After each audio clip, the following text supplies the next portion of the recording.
Dragons, Gazelles, and Unicorns.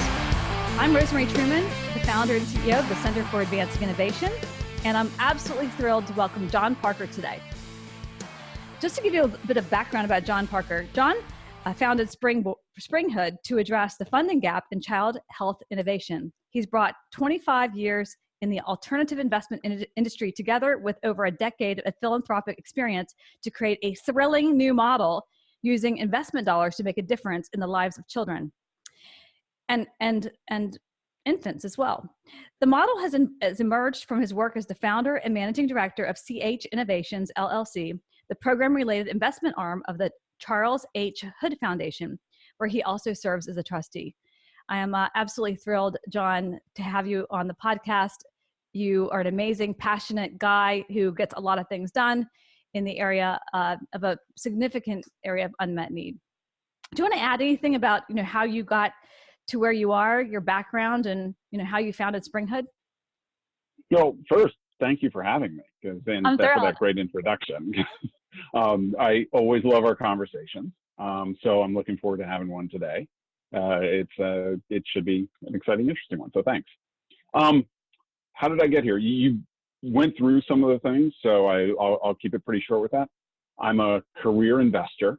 I've been investing in doing private equity, venture capital, hedge funds, that whole alternative space for most of my career. I've worked all over the world. I've been in multiple different sectors, and so I bring a lot of different experiences to this. But I first got involved with children's health when I joined the board of the Charles Hood Foundation here in Boston back a bit more than 10 years ago. Hood Foundation, it's a 75-plus year foundation that focuses on supporting pediatric researchers. We fund some amazing people. We've done some great work, and for me, it's been a privilege to be involved there as a trustee. But one of the things that I did sort of after I'd been there for a few years was I started up this investment program. We've been looking for a way to get a little closer to the patient, to try to get some good science off the shelf, something I know you're pretty passionate about. And so I set up this early stage investment program. We were also interested in trying to get some returns from things in the life science space back into our foundation so that we could do more good with the returns being generated by commercial successes. So that was an important component. But we went through the process of, looking at all the things we could do there and said, hey, we are the ones who have to do this. I took it on. I was the guy with the experience and I guess the passion to jump in and do this, set up this investment program. I started as a trustee project. Of course, some of these things when you get into them, it just took over my life. So what started as a project became my new career. It has been a tremendously rewarding but really exciting area. The pipeline of opportunities is incredibly strong. There's so much great science, so many people who are going to be able to change lives out there, but it's pretty challenging. Children's health, life sciences in general is challenging, as you know. There are a lot of things out there. So trying to figure it out. But basically taking what I've done for the Hood Foundation now and trying to grow it, because we've had some really good successes there. I just see an opportunity to do this at a very large scale, and that's why I started Springhood, to really take this out and do something that can make a difference in the lives of kids at fairly significant scale. So it's pretty exciting. It's very exciting, and there is no one like John. Just for everybody listening right now, there is no one like John. He has an incredible passion, and when he says it took over his life, I mean, he lives and breathes it. And every conversation I have with you, John, is exciting because we are always talking about new models to solve this gap. And that brings me to why there are gaps. I mean, if you look at orphan indications, which is what these pediatric life sciences inventions are, there is certainly a market for them. What do you think there is the problem? What is causing the funding gap? Is it the risk? Is it, you can get to market a lot faster. You can do a phase 1, phase 2 fast track, you can get to market in 5 years, and you can even bootstrap an adult indication that way. It seems to be a safer route almost than going after an adult indication. So I'm just curious about your perspective. Yeah, I mean, there's a lot in that. Well, let me start with the general life science gap, because it's sort of it leads into what's happening in children's health and some of the particular challenges there. But across life sciences, as you know, we in the U.S. put billions, something like $60 billion into scientific research done through government grants, a little bit of, it's despite some very big funders, it's still just a little bit of philanthropic capital on top of all the government grants. But these are things that are funding projects in academia, in a nonprofit environment, all that. But we put a ton of money into it. There is a lot of money out there to go after return-driven investments. As somebody put it to me recently, there is essentially an unlimited amount of capital that's available if you have the right returns you can offer. Right now, we're putting about, if you look at the venture space going into life sciences, it's about $15 billion a year. But it could be more if there were more good opportunities to put in front of them. Where we fall apart is that transition, and where the gap exists is the transition where you've got commercial things that don't really fit the grant world, but that are pretty risky when you're looking at fiduciary investors who are required by their clients and really by the law to seek strong returns. And so there are a lot of things in there that get missed or skipped over because there isn't enough funding that is even allowed to operate in that space. You really get down to individuals. There are a few government programs, SBIR programs. Occasionally you'll find a private grant maker that will put money into a private company, a commercial entity as a grant, but it's hard. You can do it, but it's hard.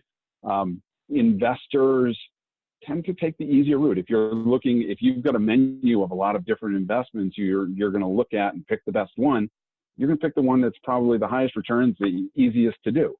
So a lot of things get missed. And this is across all of life sciences. This isn't just children's health. You see this with anything out there.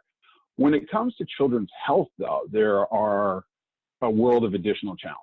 So the things that are most commonly talked about are small markets. So, children, most children are healthy, at least that's perception.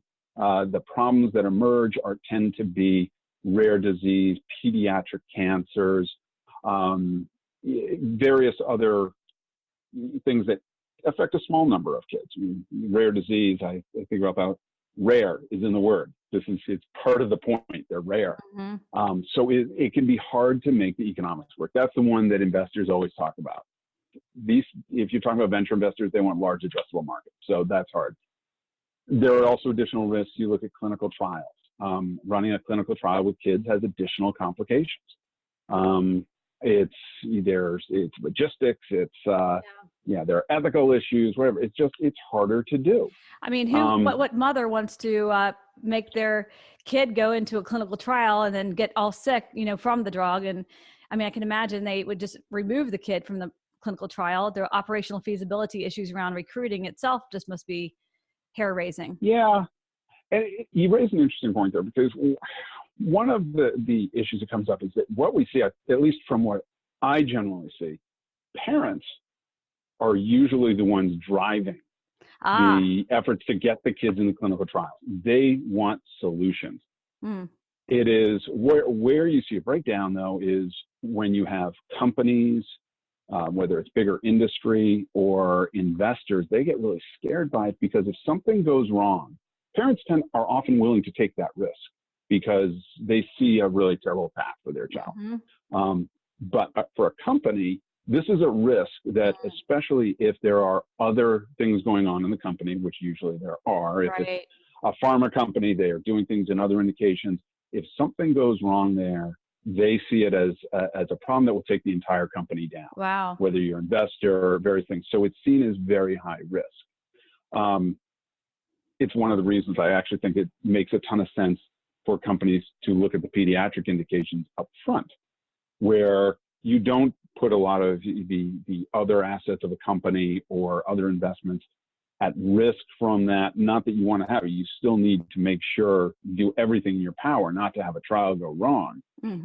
But there is always with any trial some sort of a risk. And if in an effort to save a life, there is something that goes wrong and causes someone to die early or various things happen, that's always a possibility.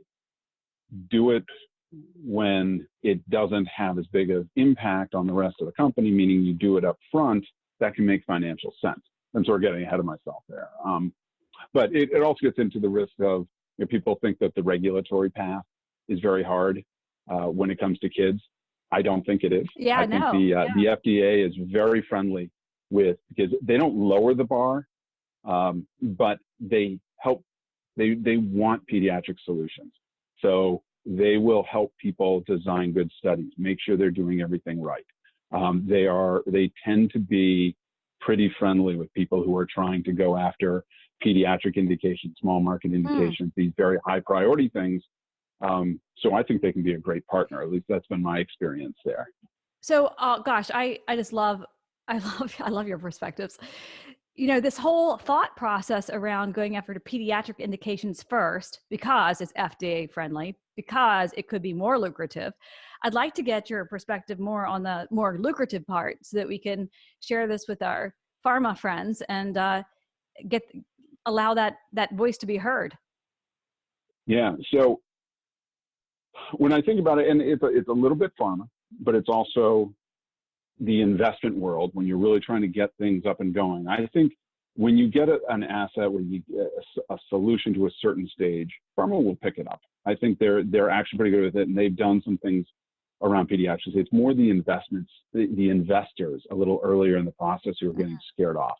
But what investors do like is when it comes to an investment, they are looking at faster and cheaper. If that can drive returns. Returns are driven by time and money.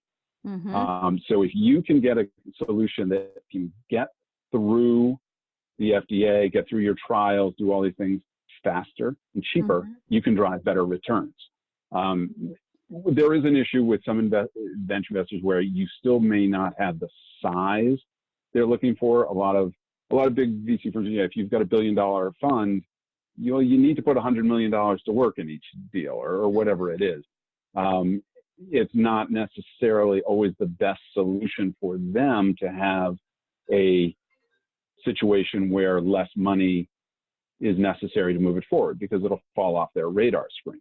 Not that they'd argue that that's a bad thing. It just would fall off their radar screen because they've put a certain amount of money to work.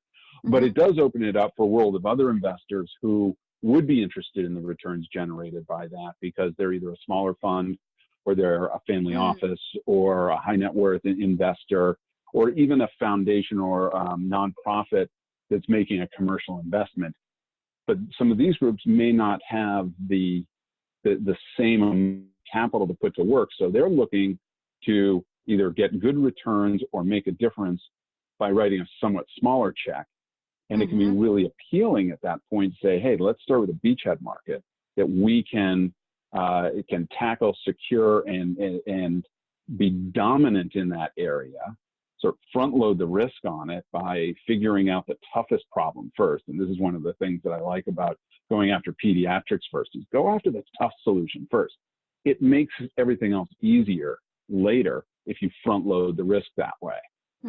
So it's you can tell I'm a big proponent of where you can look at that pediatric indication first. And I'm starting to see more people be open to that. It's still a pretty small group, but it's more than it was. You and I discussed a while back kind of a portfolio approach to investing to reduce the overall risk. If you have a portfolio of different life sciences inventions addressing pediatrics, how do you think that might work?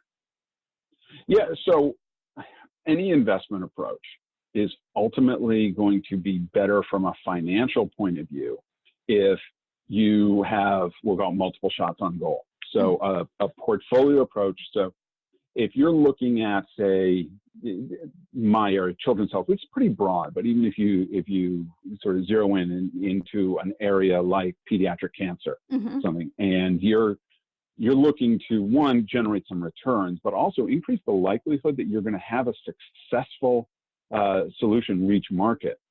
You don't want to put put all your eggs in one basket, or make just a single bet. It doesn't make sense portfolio-wise. With portfolio theory, you can go out and put in yet a lot of different opportunities, some of which, look, it's science, it's early stage science, early startups. Some of them are going to fail,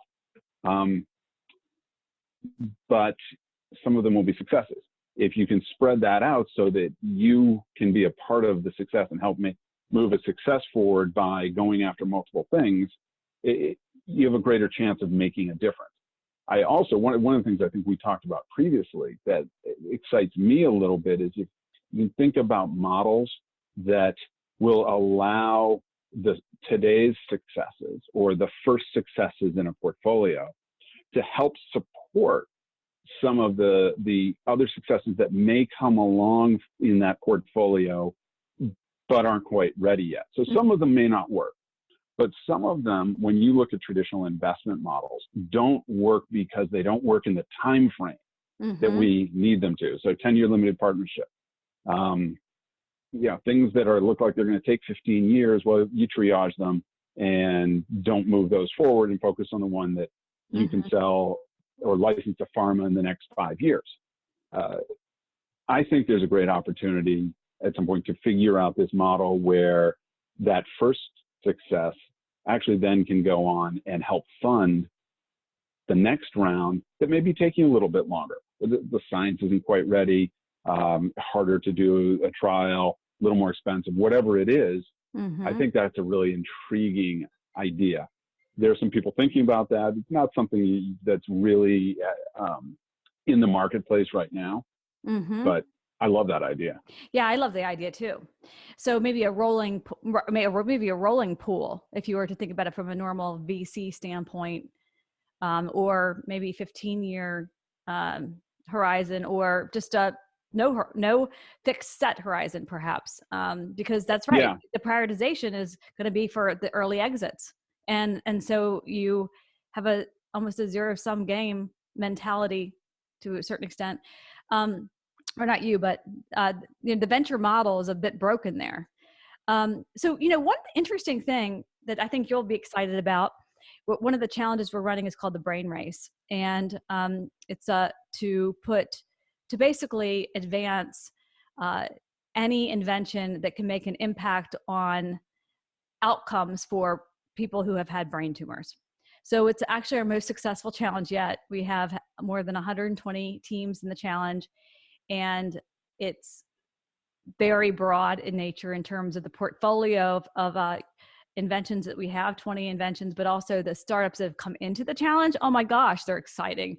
So what's interesting about it also is that we put together this investment model actually from the grant that we have. So the grant that we have is from the Silicon Valley Community Foundation, the Sobrato family, and also the Brain Tumor Charity organization out of the UK.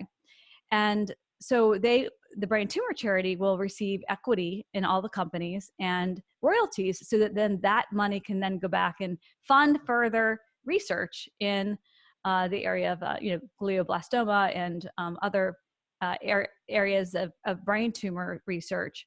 So we're really excited about that, and maybe that could be a model to do the evergreen that you were talking about, so that you can continue to fund the inventions that are rare in the rare area. So I love it. Oh, good, thank you.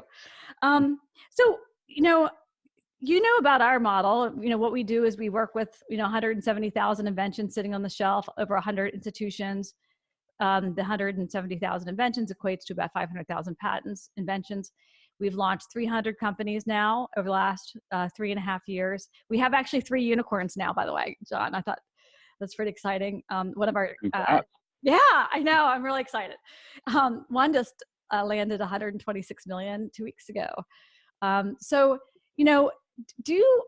how could we create a model from a capital standpoint and break the mold, which you and I love to talk about, to, leverage the inventions that we have, create the challenges that we normally have done, to then marry that with capital in a way that's more of a safe investment model for venture groups. Do you think that there's an opportunity to get them there, or do you think that it's going to take many years?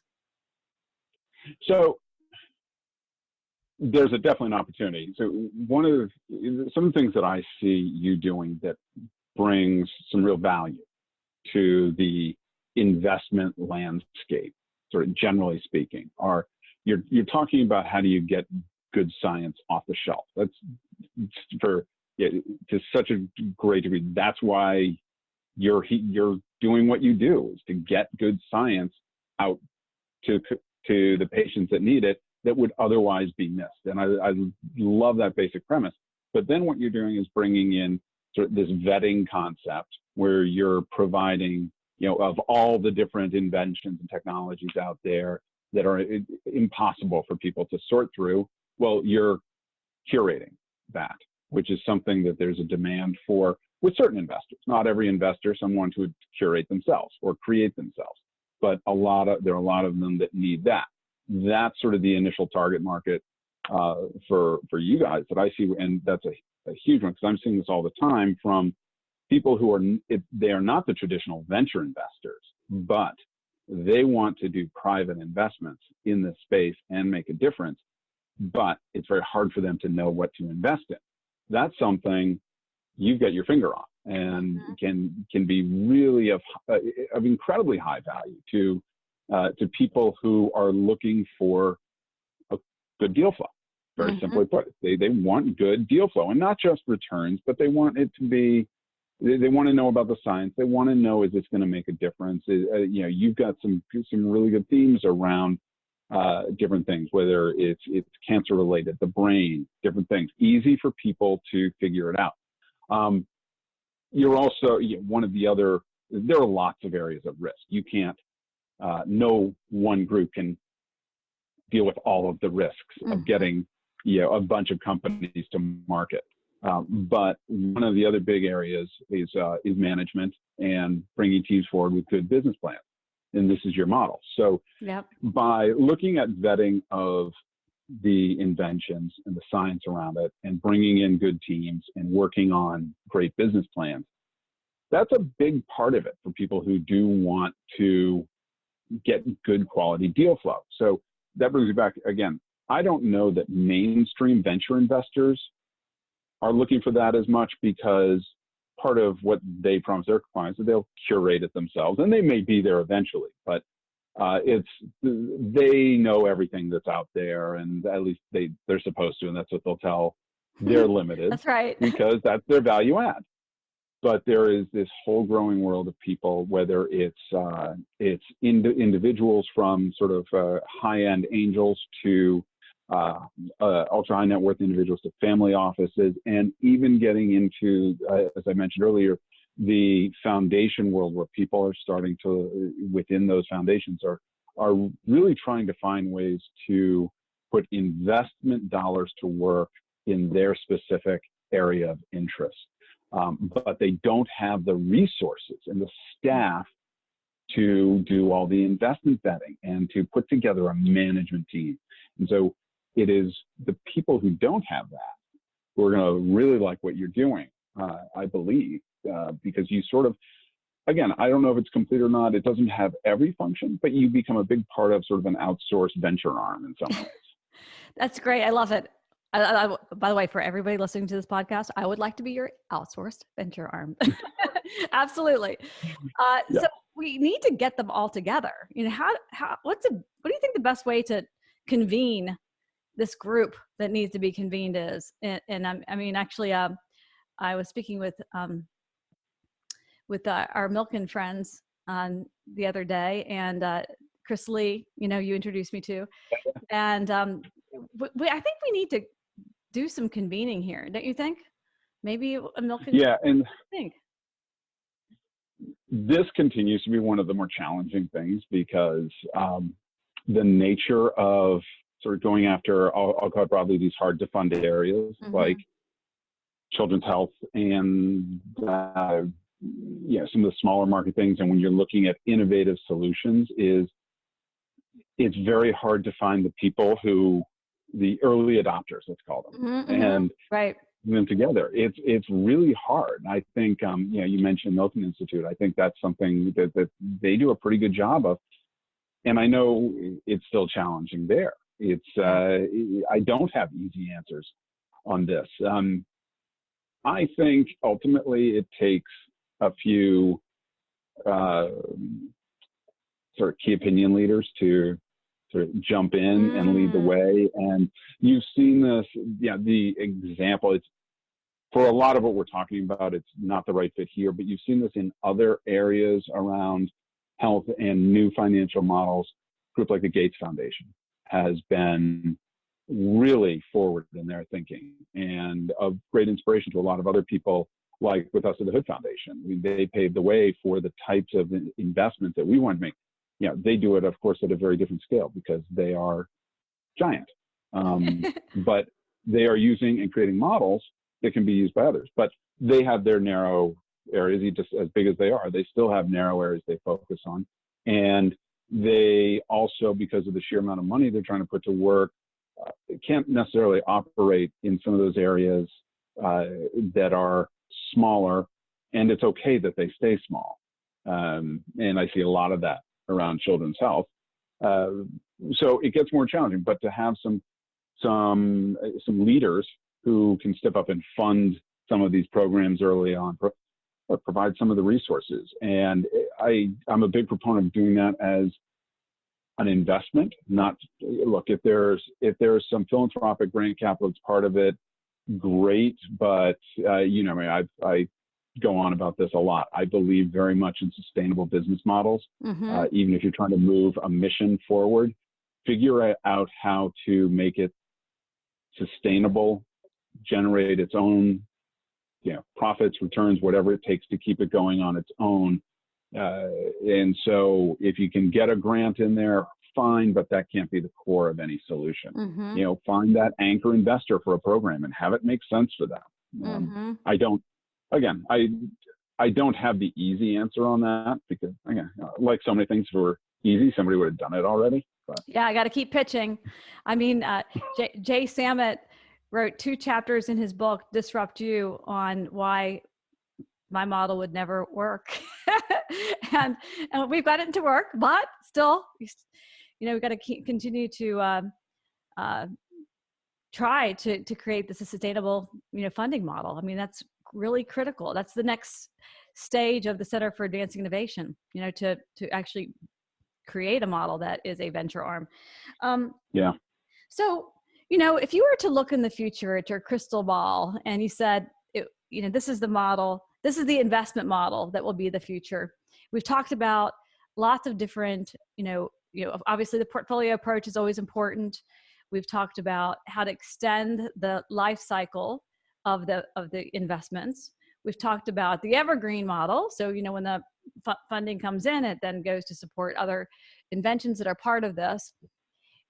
Are there other key elements that you see are fundamental for, if you were to say this is the model of the future, where it's not so difficult, but it's ingrained in the way we think about investing, and also it's sustainable? Yeah. Again, it gets into the hard to do category. So, I don't know. I've never been good with crystal balls. I'm an investor. I know enough now to try not to predict too much going into the future.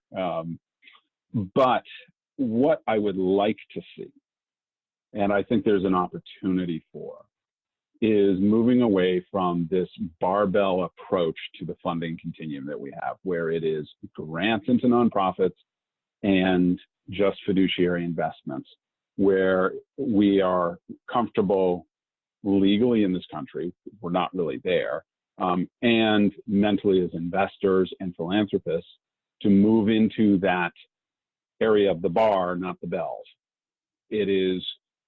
There are good opportunities to take the example I like to use is you take money from the philanthropic pool where you're just giving money away and you get nothing back, negative 100% return on every investment, but you're doing good with it, to your fiduciary investment where you're making a return and that's your goal, but you bring them together. And if you take money from each of those pools and put it into one or a group of investments that are somewhere in the middle, I truly believe you can get to the point where you are having way more impact than you're having with just your philanthropic capital. And when you're looking at the combined return on those two pools of capital coming together, you're going to get better returns too. But you have to be willing to get into the messy part and the hard stuff in the middle a little bit, where it becomes harder to figure out what's going on and there is more risk and all of these things. But I think ultimately you can increase both impact and return by moving into that middle space with that capital. And that applies more to the individual mindset of family office where you are active in both areas. But for a venture fund, well, they're not giving money to philanthropy. And the law is going to require them to pursue fiduciary duties. So they're not necessarily going to play in that space. A lot of others, and there's plenty of capital that can be very active in that space, and they should, because that's where the opportunity is as well. So, is there any advice that you would leave people with that actually are in that middle space and looking for funding? What would you advise them to do to find the right partner to invest in them, to believe in them and move them forward? So figuring out what you know and what you don't know is really important. If you know the science really well, that's fantastic. Make sure you're not biased. Really get good advice. Tap into systems that allow you to not rely on the opinion of any one person with science, and be careful with that. I just see a lot of examples of being right and being wrong, and without going too far down that trail, be careful with that. But make sure you vet that well, even if you do know it. If you don't, tap into a system where you're not relying on any one person. Get good scientific expertise. There's a lot of science masquerading as really good science, I think. And it's very hard to sort through that. Everybody does a little bit of both, but you increase your odds by having a better process with the science. So I encourage people to do that. Otherwise, it is finding either, if you're going directly and making investments in people, in companies, in teams, or into a fund, if it's companies directly, you have to be very comfortable with the people. If you don't have the resources to vet the people, know them, work with them, and really get to the point where you trust the people 100%, work through somebody else with a fund or an intermediary or whatever it is. There's a lot of noise in a lot of areas, I find. The other thing that sort of points when you get both of those things together, when I think about the science and what a company is doing and who is doing it, but it's really the why. And if you're going to go into something and you're going to bring this philanthropic mindset to it, pick an area you're really willing to dig into and learn a lot about that's meaningful to you. And it's not necessarily that, it doesn't have to be that thing that's touched your life, even though most people gravitate towards those things, which is why so many more people everybody's interested in diseases of aging, because we're all touched by that. We're all potential customers there. When it comes to things like children's health, not enough people are involved because most of us aren't touched by most of the problems. Even if you are, it's one that's affected your own family, and every family's got some child health thing that's touched them, but it's usually just one. I would encourage people to look beyond that into some of the areas where great science is being done and can have an impact on so many other things. What you're doing with the brain race is a great example of that, where learning things we are figuring out in the brain in one area can have an impact on so many other areas of science and solutions for so many other people. Whether it is thinking about, well, how do I cross the blood-brain barrier when I'm dealing with a cancer solution, but I may be able to take the learning there and apply it to an autism solution or an Alzheimer's solution or something. And so don't shy away from things just because it's not what you fear or the thing that is really important to you. Get around things that are meaningful science that can help lots of people. So that's a soapbox. Sorry to get my soapbox. No, that's all right. That's all right. I love it. I love it. But I think this is extremely important for the people who are listening because what John just mentioned was, trust your investors. I mean, that's fundamental. You'd think that that's common sense, but I don't think that a lot of people think about that way. They're like, okay, well, I'm going to get investment from this particular organization, but do you trust them? You're also talking about, if you will, smart money. Have people who are providing money in that area, particular area, capital in that area, will have to learn a lot about it in order to deploy the capital. So, get money in that way as well. Think about different characteristics. I mean, you basically laid out characteristics for even if someone wants to give you money, if it doesn't meet those critical areas of consideration, they should think twice, is what I'm understanding from you. Yeah, and I think it's important to have, when you're thinking about putting investment groups together or looking at the team running investment, you need the right team on both sides. And if there's somebody, whether I'm speaking to an investor here or to a company looking at their investment, find the people who can mentor on both sides. So an investor, I've worked with other foundations who don't know the investment space so well, but they're comfortable. They can invest in alongside us, and we can provide them with some of the both oversight to help them, but also the mentoring, so that in the future they can learn how to be a better investor. In one of these, and a group might have. I mean, we look very broadly at children's health. So I can't have expertise in every niche area, but for me to work with an investor who does have that niche expertise on the science and on what's going on in that particular space, that's a win-win where we can help each other out. And building these teams is really important. It's more work to do that. Yeah. But no, so that's the answer to the question. That's what we're gonna have to do, is build a team. The team of investors that are will be the venture arm. So anything you want to leave anybody with, John? Any ask you have for the listeners today? Oh, lots of asks. Pay attention to children's health. Yes. No. I encourage people to get active in this space. Think outside the box. Go after the hard things. They are the ones worth doing. They're worth it. Well, it's a little cliche, but no, it's true. Well, I want to end with something that I love about your LinkedIn. On your LinkedIn site, on your LinkedIn page. On John Parker's LinkedIn page, it says the most important investment we can make is in our children.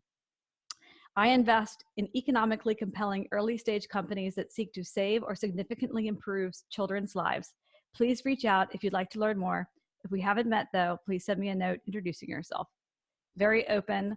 The key characteristic to entrepreneurship is someone who is open, and that is John. And John is creative and wonderful. And thank you so much, John, for your time today and valuable insights. I'm very grateful. Thank you for having me, Rosemary. I'm happy it worked out. Oh, and guess what? Oh, one thing. Blood-brain barrier. I meant to say this at the end of your point. We have a guy named John Bukvar, or Booker, I've learned how to pronounce his name, who is working on that. So stay tuned for a great startup who has something exciting in that area. Good. I can't wait to see what's coming out of it. So thank you, John. Take care. Good. Thanks, Rosemary.